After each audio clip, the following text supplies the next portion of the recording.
Hello friends, my name is Rahul Gupta. The Gurukul India में आपका स्वागत है। दोस्तों, आज मैं आपके लिए बहुत ही एक बढ़िया ही टॉपिक लेके आया हूँ। प्रीएम्बल, ठीक है ना। ये बढ़िया ही टॉपिक नहीं है, ये बहुत ही ज़्यादा इंपॉर्टेंट टॉपिक है। एग्जाम पॉइंट ऑफ व्यू से देखोगे तब भी एक बहुत ही ज़्यादा इंपॉर्टेंट टॉपिक है। आप किसी भी एग्जाम में देखोगे तो ये प्रीएम्बल मतलब प्रीएम्बल से क्वेश्चन एक आध क्वेश्चन रहता ही रहता है। तो ये इम्पोर्टेंट इसलिए भी है कि क्वेश्चन आते हैं, इम्पोर्टेंस इसलिए भी है कि अगर ये प्रियम्बल आप अच्छे से समझ जाते हो ना, तो समझ लो कि 60% आपको पॉलिटी समझ में आ जाएगी। मतलब बोल सकते हो कि प्रियम्बल जैसे आप समझ लेते हो तो पॉलिटी को समझने में आपको बहुत ही ज़्यादा हेल्प मिलेगा। इसका इम्पोर्टेंस आप इतना समझ सकते हो कि जितने भी एनसीईआरटी के जो बुक होते हैं ना, आप देख लो 6 से उठाकर 10 तक, तो उसको जैसे ही आप मतलब कवर पेज पलटोगे ना, तो वहाँ पे आपको एक पेज में आपको ये प्रियम्बल मतलब मिलता ही मिलता है। मतलब ये हमारे देश के हर एक नागरिकों को बनता है कि कम से कम ये प्रियम्बल उनको याद रहे, ठीक है। तो याद करना मतलब ये जरूरी है ही, बट उसके जो वर्ड जो है ना, उसका मीनिंग जो है उसको समझना बहुत ज़्यादा इम्पोर्टेंट है। उसमें एक एक जो लेटर है, एक एक जो वर्ड है ना, उसको सारी चीज़ें हम लोग समझेंगे, ठीक है। तो दोस्तों चलो हम लोग शुरू करते हैं। अगर वीडियो अच्छा लगे तो लाइक कमेंट और सब्सक्राइब जरूर करना, और क्या कैसा लगा आपको वीडियो बताना जरूर, ठीक है। तो आगे बढ़ते हैं दोस्तों। सबसे पहले हम लोग शुरुआत करते हैं, हम लोग देखते हैं कि हमारा संविधान के बारे में देखते हैं, ठीक है ना। क्योंकि बात जब संविधान की, तो संविधान थोड़ा समझना जरूरी है। सबसे पहले याद रख लेंगे 26 नवंबर जो होता है ना, नेशनल कॉन्स्टिट्यूशन डे मनाया जाता है, ठीक है। ये आपको क्वेश्चन एग्जाम में मिल जाएंगे। ये स्टैटिक जी के हो गया, कभी भी क्वेश्चन आपको मिल सकते हैं। 26 नवंबर को राष्ट्रीय संविधान दिवस मनाया जाता है। क्यों मनाया जाता है कि क्या हुआ था कि 1949 को, मतलब 26 नवंबर 1949 को ही क्या हुआ था, हमारे जो कॉन्स्टिट्यूशन था ना, उस बन के तैयार हुआ था। और उस दिन हम लोगों ने अडॉप्ट किया था, देख लेना, ये अडॉप्ट किया था हमने, और अडॉप्ट किया था, अपनाया था, ठीक है। और ये एक्शन में कब आया था, तो 26 जनवरी 1950 को आया था। देखो 26 जनवरी 1950 को ये इफेक्ट में आया था, प्रभावी हुआ था 26 जनवरी 1950 को। इसलिए 26 नवंबर को यहाँ पे क्या मनाया जाता है, नेशनल कॉन्स्टिट्यूशन डे मनाया जाता है, ठीक है। जब हमारा कॉन्स्टिट्यूशन बना था ना, तो उस टाइम आप देखोगे तो टोटल 395 आर्टिकल थे। कितने थे, 395 आर्टिकल था। याद रखना, स्टार्टिंग में ये बोल सकता है कि जो हमारा जो बेसिक है कॉन्स्टिट्यूशन था, या कॉन्स्टिट्यूशन ओरिजिन का था, जो ओरिजिनल कॉन्स्टिट्यूशन था उसमें टोटल आर्टिकल कितने थे, ये क्वेश्चन आपको पूछ दिए जाते हैं, ठीक है। बट अभी के टाइम में देखोगे तो 448 है, ठीक है।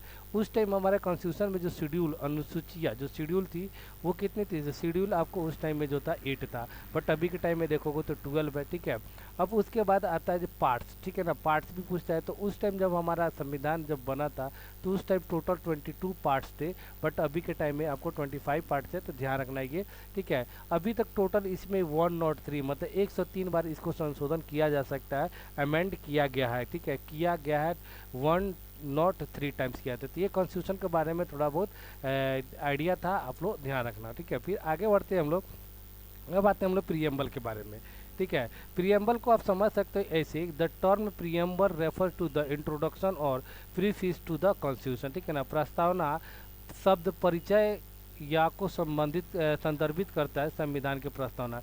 मतलब ये क्या होता है, ये फ्री फेस होता है। मतलब समझ लो कि पूरे कॉन्स्टिट्यूशन का ये एक मतलब समरी है। अगर कॉन्स्टिट्यूशन पढ़ना है तो इसको पढ़ना जरूरी है, ठीक है। आप ऐसा समझ सकते हो कि कोई भी अगर बुक अगर उठाते हो पढ़ने के लिए ना, तो उसके जो कवर पेज होता है, तो उसके बाद में लिखा रहता है प्रियम्बल या प्रस्तावना लिखा रहता है, कि वो बुक में आपको क्या क्या चीज़ें मिलेगी पढ़ने के लिए, ये बुक किस पर्पज से बनाया गया है, मतलब क्या इसमें फैक्ट है, जो चीज़ें मिलती है। तो उसी को आप प्रीफेस समझ सकते हो, मतलब इंट्रोडक्टरी पार्ट होता है, ठीक है। तो ये समझ, जैसे एक मूवी होता है ना, तो मूवी हो गया पूरा हमारा कॉन्स्टिट्यूशन, और मूवी के जो ट्रेलर होता है ना, तो ये हमारा हो गया प्रियम्बल, इसलिए इंपॉर्टेंट है। Idea of preamble introduce by America, मतलब अमेरिका से हमने क्या किया था, आइडिया को अडॉप्ट किया था। यहाँ पे भी आपको मिल जाएगा। So far it has amended 103 times the written constitution in the world, ठीक है ना। तो ये बोला जा सकता है, बोला जा सकता है, क्या बोला जाता है कि जो अमेरिका का से संविधान हमने लिया था, ठीक है, और the written constitution in the world, written constitution में, ये दुनिया में रिटन कॉन्स्टिट्यूशन है, ठीक है। The preamble of constitution is called its soul, मतलब इसकी आत्मा बोला जाता है, ठीक है ना। मतलब संविधान का आत्मा किसे बोला जाता है, क्वेश्चन पूछेगा तो ये हम लोग प्रियम्बल को, ठीक है, ध्यान रखिएगा ये। तो वही चीज़ यहाँ पे बोल रहा था कि हमने इसका जो आइडिया जो था ना, हमने कहाँ से लिया था, तो आइडिया हमने लिया था अमेरिका से लिया था। एक चीज़ और कभी पूछ देता है कि इसका लैंग्वेज हमने कहाँ से लिया था, लैंग्वेज हमने ऑस्ट्रेलिया से लिया है, ठीक है, ये भी ध्यान रखना। फिर उसके बाद N A Palkhivala, N A Palkhivala एक सोशलिस्ट पर्सन थे, ठीक है, इनके बारे में भी आपको आगे मिलेगा। इन्होंने बोला था जो प्रियम्बल को identity card of the preamble, मतलब प्रियम्बल का जो ना पहचान पत्र इनको बोला था। तो क्वेश्चन ये भी आ जाता है कि प्रियम्बल को संविधान का परिचय पत्र किसने बोला है, तो एन ए पालकीवाला ने बोला, ठीक है। तो यहाँ तक आप लोग को समझ में आ गया होगा, कुछ भी रहेगा तो आप कमेंट में बोलिएगा, ठीक है। इतनी सारी चीज़ें हम लोग पढ़ने जा रहे हैं, तो सबसे पहले हम लोग कॉन्स्टिट्यूशन का जो प्रियम्बल है ना उसको देख लेते हैं कि उसमें कैसा है, क्या लिखा हुआ है। देख लो यहाँ पे मैं एक पढ़ के सुना देता हूँ। The people of India having solemnly resolved to constitute India into a sovereign democratic republic and to secure to all citizens justice, social, economic and political liberty of thoughts, expression, belief, faith and worship, ठीक है। तो ये आपको equality of status of opportunity and promote among them all fraternity assuring the dignity of the individual and unity of the nation, ठीक है। फिर उसके बाद in our constitution assembly this 26th day of November 1949 do hereby adopt enact and give to our self this constitution. तो ये हम लोग का प्रियम्बल है, ठीक है। तो ये प्रियम्बल हो सके तो आप लोग एक दो बार पढ़ लेना, हो सके तो अच्छा रहेगा, याद कर सकते हो। अब इनका जो एक एक वर्ड है ना, इनका जो एक एक देख सकते हो इसमें वर्ड मिलेगा, जैसे सोवरेन, तो इसके बारे में हम लोग को पता होना चाहिए कि सोवरेन का मतलब क्या होता है, डेमोक्रेसी का मतलब क्या है, रिपब्लिक का, जस्टिस का, लिबर्टी का। तो ये सारे वर्ड को मैं यहाँ पे क्रैक करूँगा और सबको अच्छे से मैं बताऊँगा, देख सकते हो यहाँ पे, जैसे सामाजिक, आर्थिक न्याय, राजनीतिक न्याय, ठीक है। तो ये सारी चीज़ें हम बताएंगे, ठीक है। तो बने रहिएगा, देखो आगे बढ़ते हैं इसको। तो सबसे पहले अगर हम लोग बात करें ना प्रियम्बल की, तो प्रियम्बल को ना, प्रियम्बल के 4 कंपोनेंट है, कंपोनेंट्स ऑफ प्रियम्बल, ठीक है। द प्रियम्बल रिवील्स 4 कंपोनेंट, जो घटक है ना प्रियम्बल के 4 घटक है, मतलब पूरा प्रियम्बल को ना 4 पार्ट में डिवाइड किया है। देखो मैं बता देता हूँ। सबसे पहला जो पार्ट है ना यहाँ पे आपको मिलेगा, ये पहला वाला पार्ट मिलेगा जो कि आपको कि सोर्स ऑफ पावर, मतलब इंडियन कॉन्स्टिट्यूशन को पावर सोर्स कहाँ से मिलता है, मतलब अथॉरिटी कहाँ से मिलती है। उसके बाद रहेगा कि हमारा इंडियन कॉन्स्टिट्यूशन जो है ना, हमारा भारत है ना, तो वो उसका स्ट्रक्चर क्या है, ठीक है। स्ट्रक्चर क्या है ये आपको यहाँ से यहाँ तक मिलेगा, स्ट्रक्चर हमारा बनावट का कॉन्स्टिट्यूशन का। फिर उसके बाद कॉन्स्टिट्यूशन का ऑब्जेक्टिव क्या है यहाँ तक मिलेगा, देख लो। यहाँ पे सोर्स ऑफ पावर हमने देखा, ठीक है ना, सोर्स ऑफ पावर, वो सारी चीज़ें मैं बताऊंगा आपको। फिर उसके बाद देख सकते हो यहाँ पे स्ट्रक्चर हो गया, स्ट्रक्चर हो जाएगा। फिर यहाँ से यहाँ तक आपको ऑब्जेक्टिव पार्ट हो जाएगा, और यहाँ से लेकर ये वाला पार्ट जो है ना एडॉप्शन हो जाएगा, ठीक है ना। तो 4 पार्ट में बेसिकली इसको डिवाइड किया गया, तो चारों पार्ट को समझ लो यहाँ पे। तो पहला पार्ट जो है ना यहाँ पे, तो पहला पार्ट जो है वो हमारा source of authority of the constitution, ठीक है। द प्रियम्बल स्टेट, देखो अब यहाँ पे बोल रहा है कि संविधान के अधिकार का सोर्स, ठीक है ना। अधिकार मतलब संविधान को अधिकार कौन देता है, कहाँ से आता है। देखो आपको मैं बताता हूँ, भारत जो है ना, भारत जो है, भारत के 3 ऑफिशियल पिलर है। एक तो हम लोग का लेजिस्लेटिव, लेजिस्लेटिव, एक होता है हम लोग का क्या, एग्जीक्यूटिव, एग्जीक्यूटिव, ठीक है। फिर उसके बाद एक होता है हम लोग का जुडिशियरी, ठीक है, जुडिशियरी। 3 ये जो है ना हम लोग का ऑफिशियल पिलर है, ये ऑफिशियल पिलर बोला जाता है। 3 ये जो है ऑफिशियल पिलर बोले जाते हैं। फिर उसके बाद देखोगे ना, चौथा भी एक है जो अनऑफिशियल पिलर जिसको बोला जाता है, ये हम लोग का मीडिया है, जो न्यूज़पेपर वगैरह हो गए, ठीक है। अब इनके जो ऑफिशियल है उनके बारे में, इनके हिंदी में बोलते हैं विधायिका, ठीक है, विधायिका, इनको बोला जाता है हिंदी में विधायिका। इसको बोला जाता है कार्यपालिका, कार्यपालिका, ओके। फिर इसको बोला जाता है न्यायपालिका, न्यायपालिका। और ये तो आपको मीडिया पता है, ठीक है। तो इनका काम क्या होता है, लेजिस्लेटिव का जो वर्क होता है ना, वो होता है लॉ मेकिंग का काम। लॉ में मतलब कोई भी बिल लाया, कानून बना दिए, ये कानून बनाने के काम करेंगे, कानून बनाना, ठीक है, कानून बनाना, ठीक है। फिर इनका जो काम होता है ना, सेकेंड वाले का जो इनका काम होता है, ये होता है इन्फोर्समेंट करना, इन्फोर्समेंट,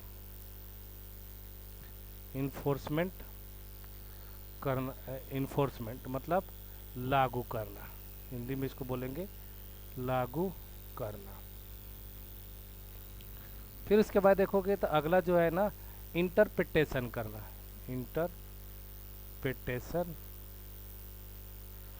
ठीक है ना, इंटरप्रिटेशन करना मतलब देख रेख करना, देख रेख करना, ठीक है। तो ये इन लोग का काम है। मतलब ये क्या करते हैं, सिर्फ कानून बना देते हैं कि ऐसा हमारा जो भी फील्ड है ये वर्क में ऐसा काम होगा इस तरह से, मतलब जैसे ट्रिपल तलाक का ही कानून बना दिया तो ठीक है, तो ये कानून बनाने का काम करते हैं। अब इनका लागू करवाने का काम इनका है, ठीक है। फिर उसके बाद बोलते हैं कि ये देख रेख करेंगे, मतलब कोई भी चीज़ें होगा ना तो उसको देख रेख करेंगे, जो कानून बना है ना वो सही है कि नहीं है उसको इंटरप्रेटे करेंगे। अगर सही रहेगा तो ठीक है, अदरवाइज इसको क्या कर सकते हैं, खारिज भी कर सकते हैं, ठीक है। तो ये देख लेना आप लोग, तो ये चीज़ होती है। अब सवाल इसमें से कभी कभी मैं बन जाता है और मैं पूछता भी हूँ कि इन तीनों में सबसे ज़्यादा पावरफुल आपको कौन दिख रहा है, सबसे पावरफुल कौन है। तो कुछ लोग मतलब ज़्यादा लोग का आंसर आता है कि यहाँ पे जुडिशियरी है, ठीक है। तो ध्यान रखिएगा ये तीनों बॉडी जो ना इंडिविजुअल बॉडी है, वो सब इक्वलिटी है, ठीक है ना।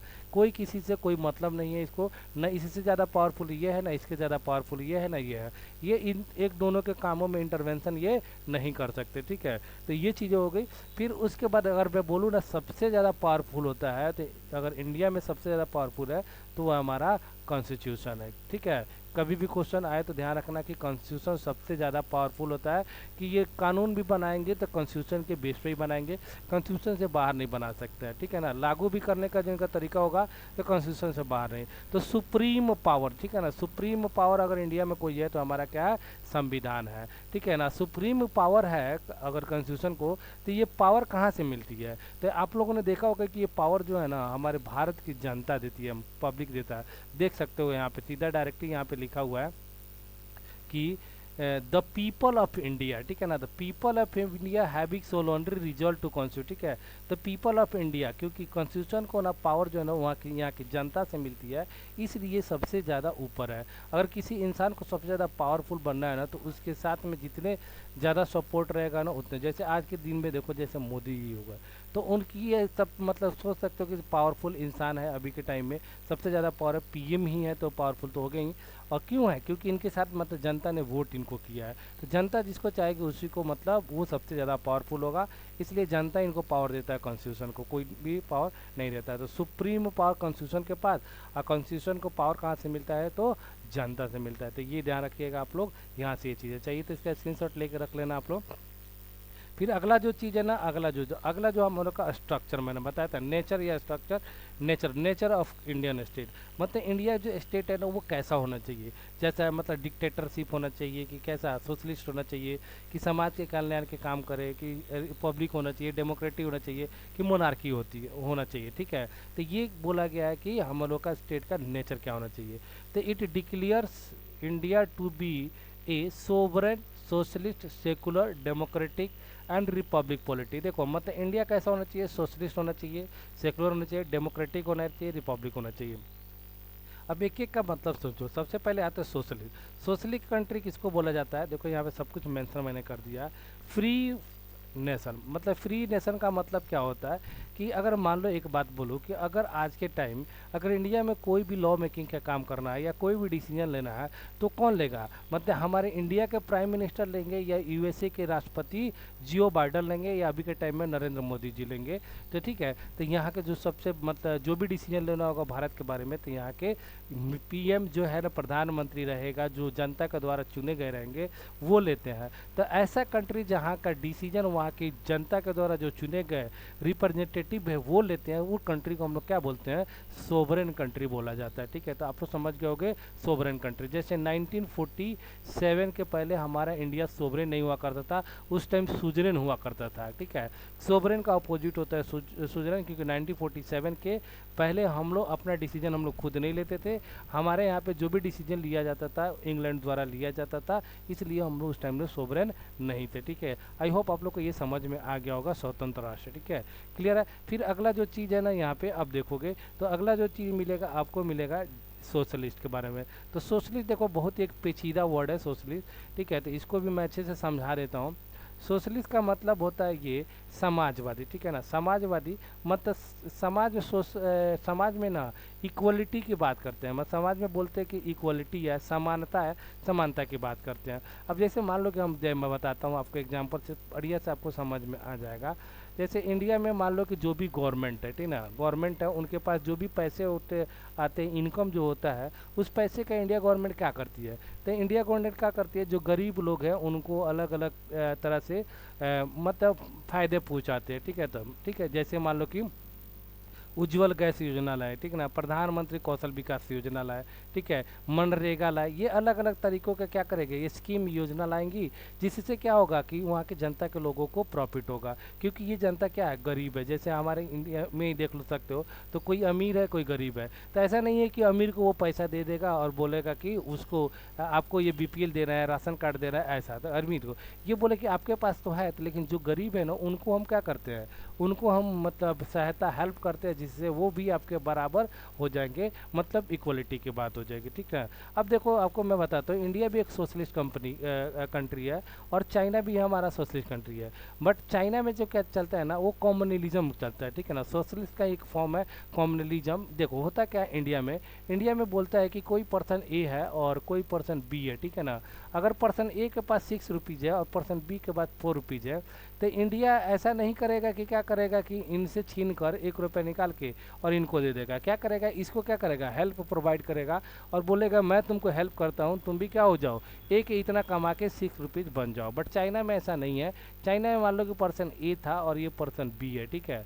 अगर इसके पास 6 रुपीज़ है ना, इसके पास 5 रुपीज़ है, तो इसके ऊपर आएगा और ये कनपट्टी के ऊपर गन रख के और बोलेगा भाई तू 1 रुपया इधर से निकाल यहाँ से, और इसी से निकाल के क्या करेगा और इसको दे देगा यहाँ से। मतलब यहाँ से -1 हो जाएगा 5 और यहाँ पे +1 हो जाएगा 5। तो ये बोलता है, चाइना बोलता है कि हम रातों रात करेंगे, इक्वालिटी की बात करेंगे, जो ज़्यादा अमीर रहेगा उसको छीन के हम लोग गरीब मतलब जो है उनमें उनको दे देंगे। बट ऐसा होता कहाँ है, ऐसा रहता तो सब कोई ऐसा गलत हो जाता है। इंडिया में भी कुछ केस ऐसा ही था, ठीक है। तो ये चीज़ें होती है सोशलिस्ट का। सोशलिस्ट का मतलब याद रख सकते हो, इक्वालिटी इन सोसाइटी, ठीक है। तो ये चीज़ याद रखना, समाज में समानता है। सोशलिस्ट के बाद आता है सेकुलर कंट्री। तो सेकुलर कंट्री किसको बोला जाता है, ऐसा कंट्री जिसका कोई भी ऑफिशियल रिलीजन नहीं होता है, कोई भी ऑफिशियल मतलब धर्म नहीं है, उस कंट्री को हम लोग क्या बोलते हैं, सेकुलर कंट्री है। जैसे हमारे इंडिया में देखोगे तो इंडिया का कोई भी रिलीजन नहीं है। अब स्कूल में जाते हो, जैसे गवर्नमेंट कोई भी संस्थान है, स्कूल में जाते हो, जितना हिंदू का वहाँ पे हक है, उतना मुस्लिम का हक है, उतना एससी का हक है, मतलब सब लोगों का, सिख क्रिश्चियन ईसाई सबका उतना ही हक है जितना एक हिंदू का हक है। बट हाँ, इंडिया जो एक हिंदू मेजोरिटी कंट्री है और बाकी लोग जो रहेंगे ना माइनॉरिटी कम्युनिटी करेंगे। तो माइनॉरिटी उनको बोला जाता है अल्पसंख्यक, जिसको बोला जाता है जो जिनकी संख्या क्या होती है, अल्प यानी कम होती है, उसको बोलता है माइनॉरिटी। और मेजोरिटी हो गए जो ज़्यादा संख्या में, बहुसंख्यक जिसको बोला जाता है। तो ये मेजोरिटी यहाँ पे रहेगा, ठीक है। तो ये हम लोग हिंदू मेजोरिटी हो गया। बट अगर पाकिस्तान को देखोगे ना, तब पाकिस्तान जो है ना हम लोगों का ये मुस्लिम कंट्री हो गया, ठीक है, मुस्लिम कंट्री हो गया। तो वो सेकुलर कंट्री नहीं है, ठीक है ना। सेकुलर कंट्री इसको बोलते हैं, ऐसी कंट्री जहाँ पे कोई भी सब रिलीजन इक्वल है, ऑफिशियल गवर्नमेंट कोई भी रिलीजन को फॉलो नहीं करती है, उसको बोलते हैं सेकुलर कंट्री बोला जाता है। आई होप आप लोग को समझ में आ गया होगा। तो ये हमारा इंडिया जो है धर्मनिरपेक्ष है, प्रगतिशील धर्मनिरपेक्ष। ओके, फिर अगला आ जाता है डेमोक्रेटिक। तो डेमोक्रेटिक के बारे में आप लोग को पता ही होगा कि जनता द्वारा जनता के लिए, जनता का सरकारी क्या कहलाता है, डेमोक्रेटिक कहलाता है।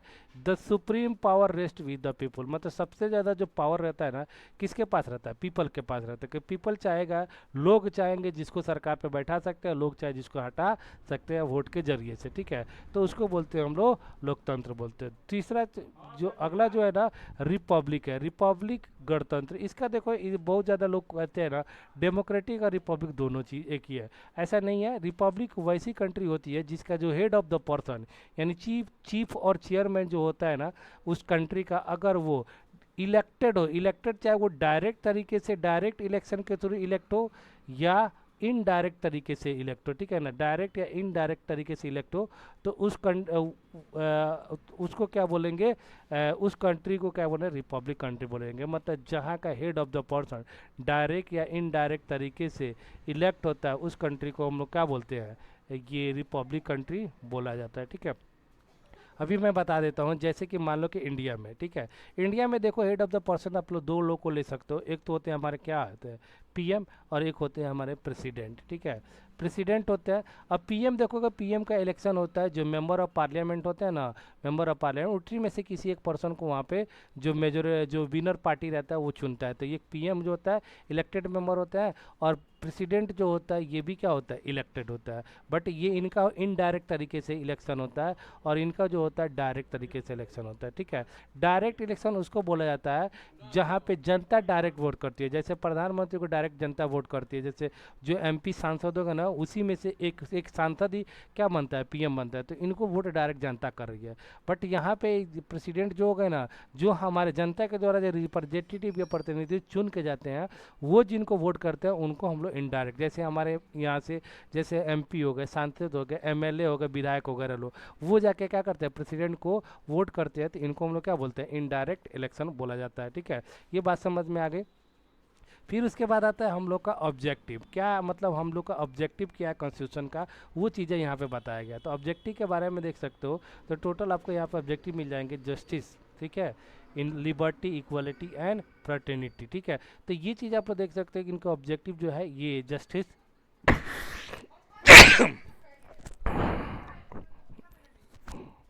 सॉरी,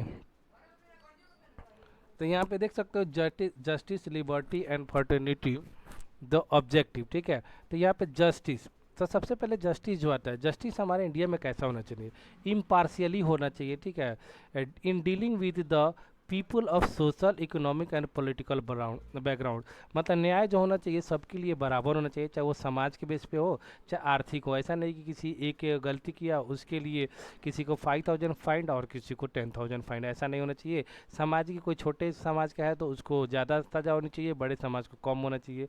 राजनीतिक, पॉलिटिकल, तो ये सब चीज़ें आपको क्या मिलना चाहिए, जस्टिस, न्याय होना चाहिए, ठीक है। तो एक यहाँ पे फिर उसके बाद देख सकते हो फ्रीडम।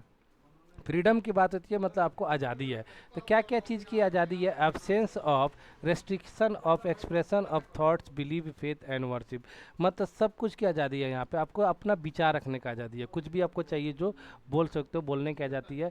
विश्वास, जिसमें विश्वास करना है उसमें विश्वास कर सकते हो, ठीक है। आस्था, जो कि आपका आस्था है, ठीक है, बिलीफ है जिसमें जिसकी भी, उसके बाद पूजा करने की आज़ादी है। ये सब की चीज़ की क्या है, आपको आज़ादी है, मतलब हमारा संविधान आपको देता है यहाँ पे। फिर इसके बाद इक्वालिटी की बात होती है, मतलब समानता की बात होती है, ठीक है। Absence of provision of particular purpose in contest of situation and occasion, स्थिति और अवसर के संदर्भ में किसी विशेष हेतु प्रावधानों की अनुपस्थिति, मतलब सब में जैसे मतलब सरकारी नौकरी ही नहीं कर रही है तो वहाँ पे आपको सबको मतलब इक्वल राइट है कि वो फॉर्म भर सकते हैं, मतलब इक्वलिटी की बात आती है। फिर उसके fraternity with the unity and integrity of the country, देश की अखंडता और एकता को, देश की अखंडता और एकता, भाईचारा बनाए रखने के लिए। तो ये सारी चीज़ें यहाँ पे आपको बोला जाता है, ठीक है। तो ये सब भी चीज़ें आप लोग पढ़ सकते हो यहाँ पे, एक अच्छे से मैंने यहाँ पे दे दिया है। फिर यहाँ पे जो फोर्थ पार्ट था, फोर्थ कंपोनेंट था ये प्रियम्बल का, तो वो था डेट ऑफ अडॉप्शन। तो डेट ऑफ अडॉप्शन देख सकते हो यहाँ पर ऑफ द कॉन्स्टिट्यूशन, इट स्टुपुलेट्स नवंबर 26, 1949 को हमने अडॉप्ट किया था, ठीक है। और एक चीज़ें यहाँ पे ये भी याद करना है कि सोशलिस्ट एंड सेकुलर, दो वर्ड जो है ना, सोशलिस्ट और सेकुलर, ये दो वर्ड जो है आपको 42nd अमेंडमेंट एक्ट 1976 को क्या किया था, अमेंड करके जोड़ा गया था। मतलब स्टार्टिंग में सोशलिस्ट सेकुलर ये वर्ड नहीं थे, बाद में क्या किया गया है, यहाँ पे जोड़ा गया है, ठीक है। तो ये भी क्वेश्चन आपको पूछा जाता है कि 42nd अमेंडमेंट एक्ट में कि भारत के प्रियम्बल में कौन सा वर्ड जोड़े गए थे, या आपको चार में से बोल दे कि कौन सा वर्ड नहीं जोड़े गए थे। तो ऐसे क्वेश्चन आपको देखने मिल जाएंगे। तीन वर्ड जोड़े गए थे, सोशल, सेकुलर और एक यहाँ पे इंटीग्रिटी जोड़ा गया था, ठीक है ना। तो 1976 में बहुत ज़्यादा चेंजेज हुआ था, क्योंकि पहली बार गैर कांग्रेसी सरकार बनी थी, और तो जाके यहाँ पे बहुत सारे चेंज हुए थे। तो इसीलिए यहाँ पे इसी को मिनी कॉन्स्टिट्यूशन भी बोला जाता है, मतलब छोटा संविधान भी बोला जाता है। क्यों संविधान छोटा बोला जाता है, क्योंकि यहाँ पे बहुत सारे चेंज हुआ था, ठीक है। तो उसके बारे में हम लोग पढ़ेंगे बाद में। बट यहाँ से आप लोग को याद रखना है कि सोशलिस्ट और सेकुलर जो है ना, वो बाद में 42nd अमेंडमेंट एक्ट में जोड़ा गया था, ठीक है। यहाँ पे आप लोग देख सकते हो। तो ये चीज़ें आपको, अच्छा सॉरी ये तो पहले ही हो गया था। फिर उसके बाद यहाँ पे अब कुछ MCQ क्वेश्चन मैं आप लोग करवा देता हूँ, ठीक है। अरे क्या हो गया, हाँ ठीक है। यहाँ पे देखिए कुछ एमसीक्यू क्वेश्चन आपको मिल जाएंगे, प्रियम्बल के बेस पे ही क्वेश्चन मैं पूछ रहा हूँ यहाँ पे। देखो, which of the following word has not been written in the preamble of the constitution. ये आपको पीछे एग्जाम दिए रहे होगा ना, तो प्रीवियस क्वेश्चन बहुत बार क्वेश्चन मिल जाएंगे।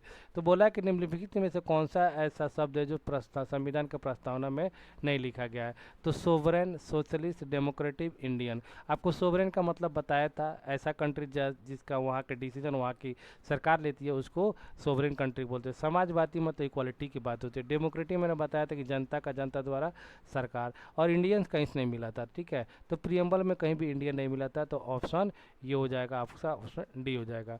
नेक्स्ट क्वेश्चन है आपका, विच of the following statement is not true. मतलब कौन सा ट्रू नहीं है, गलत आपको बताना है, ठीक है। तो the date of implementation of Indian constitution is November 26, 1949। मतलब क्वेश्चन बोल रहा है कि हमने जो कॉन्स्टिट्यूशन को, भारत के संविधान को अपनाया था 26 नवंबर 1949 को अपनाया था। तो हाँ, हमने अपनाया था। फिर उसके बाद the secular word was added by 42nd constitution amendment, ठीक है ना। जो सेकुलर वर्ड था, धर्मनिरपेक्ष जो शब्द था, हमने 42वें संविधान संशोधन में अपनाया था। यस, ये भी सही है। The 42nd constitution amendment was done in 1976, ये भी सही है, 1976 में हुआ था। Social, economic and political justice has been taken from the Russian revolution in the Indian constitution, ठीक है। तो ये हम लोगों का यहाँ पे एक चीज़ द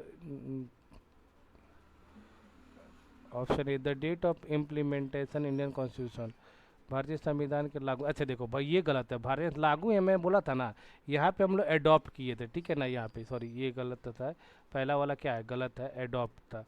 क्लियर, ये हम लोग का राइट हो जाएगा, मतलब ये गलत है, बाकी सब सही है। क्लियर, आगे बढ़ते हैं। अगला क्वेश्चन देखोगे, which statement is not correct in the case of sovereign India. तो सोवरेन इंडिया के केस में कौन सा जो सेंटेंस है वो गलत है। पहला सेंटेंस है, संप्रभुता भारत के मामले में, India is not dependent on any country, ठीक है ना। भारत किसी देश पे निर्भर नहीं है, ठीक है। India is not a colony of any other country, India can give any part of the Indian country, ये भी गलत है। India is obligated to obey the UN in its international affair, भारत अपने आंतरिक मामलों में संयुक्त राष्ट्र का पालन करने के लिए बाध्य है। तो ये आपका सही मिलेगा आपको डी, जो है। तो India can be give any part of its, sorry, India is obligated to obey the union UN in its internal affairs, internal affairs के बारे में यूएन का मानेगा, बाकी किसी भी कंट्री का नहीं मान सकता, ठीक है। फिर उसके बाद what is the true meaning of secular. Secular के मीनिंग के बारे में आपको पता होगा कि ऑफिशियल कोई भी मतलब नहीं हो। पहला, और religion are equal in the eye of government, बस यही होगा आंसर, बाकी तो होगा नहीं। अगला क्वेश्चन है, what is the meaning of social equality in the Indian constitution. Social equality का मतलब होता है कि आपको मिल जाएगा कि जितने भी मतलब इक्वल अपॉर्चुनिटी फॉर और सेक्शन ऑफ द सोसाइटी। फिर उसके बाद देख सकते हो अगला, विच of the following statement is true.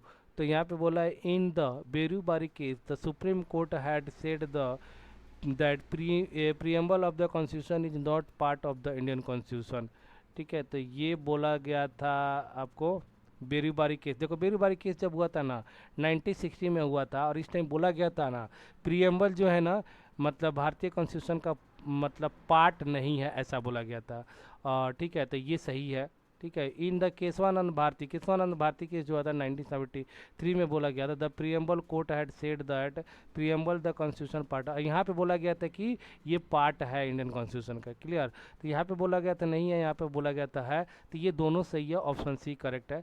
फिर उसके बाद देखोगे तो यहीं पे ख़त्म होता है आप लोग का लेक्चर। और वीडियो कैसा लगा आप कमेंट करके ज़रूर बताना, ठीक है। Thank you, bye.